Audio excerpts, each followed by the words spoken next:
Hi friends, welcome back to our channel. ఎలా ఉన్నారండి? అందరూ బాగున్నారా? ఈ రోజు వీడియోలో నల్ల పూసల దండలు అనేది మీతో షేర్ చేసుకుంటున్నాను. ఇక్కడ చూడొచ్చు, చాలా బాగుంటుంది ఈ నల్ల పూసల దండ. ఇది వెయిట్ వచ్చి 8 గ్రామ్సేనండి. చాలా అంటే చాలా బాగుంటుంది. డైలీ వేర్కి సూపర్గా అనిపిస్తుంది అనమాట. చూడండి, ఎక్కువ బ్లాక్ బీడ్స్ యూస్ చేశారు, మధ్యలో గోల్డ్ అనేది యూస్ చేశారనమాట. కింద డాలర్గా చూసినట్లయితే బాల్స్ లాగా ఇచ్చి, కింద పెద్ద ఒక బాల్ ఇచ్చి దానికి హ్యాంగ్ లాగా గోల్డ్ చైన్స్ ఇచ్చేసి చిన్న బాల్ అయితే ఇచ్చేసారనమాట. ఇక చైన్ మొత్తం చూసినట్లయితే ఎక్కువ బ్లాక్ బీడ్స్ ఉన్నాయి, గోల్డ్ అనేది మధ్య మధ్యలో యూస్ చేశారనమాట. మంచి లుక్ అయితే ఉంటుంది. ఇక సెకండ్ చూసినట్లయితే ఇది వైట్ స్టోన్స్ అండ్ బ్లాక్ స్టోన్స్తో ఇచ్చి, ఎక్కువ ఈ చైన్లో మాత్రం గోల్డ్ని యూస్ చేసి బ్లాక్ బీడ్స్ అనేది తక్కువ ఉందన్నమాట.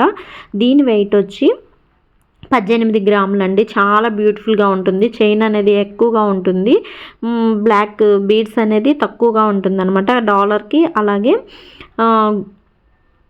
బాల్స్ లాగా యూస్ చేశారు కదండి, అక్కడ అవంతా వైట్ స్టోన్ అనమాట. వైట్ అండ్ బ్లాక్ స్టోన్ని ఇచ్చేసి ఇలా బ్లాక్ పూసలతో హ్యాంగ్ చేశారనమాట. మంచి లుక్ అయితే ఉంటుంది, చాలా బాగుంటుంది.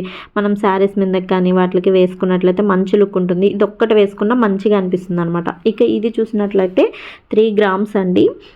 నేను వరలక్ష్మి వ్రతంకి అలా మనం కాసు పెట్టుకుంటాం కదా, ఆ కాసుని ఇలా బాల్స్ వేపించుకొని తర్వాత బ్యాక్ హుక్ అనేది వేపించుకున్నాను అనమాట. 3 గ్రామ్స్తో నాకు మొత్తం అయిపోయింది. మంచిగానే ఉంటుంది. కాకపోతే వీటికి వేరే పూసలు వేపిస్తే ఇంకా మంచి లుక్ ఉంటుంది. వెనక హుక్ కానీ ఆ బాల్స్ కానీ కాసు కానీ మొత్తం 3 గ్రామ్స్ పడిందండి. ఇంతేనండి ఈ రోజు వీడియో. ఈ వీడియో నచ్చినట్లయితే ప్లీజ్ లైక్ చేయండి, షేర్ చేయండి, సబ్స్క్రైబ్ చేయండి. Thank you for watching.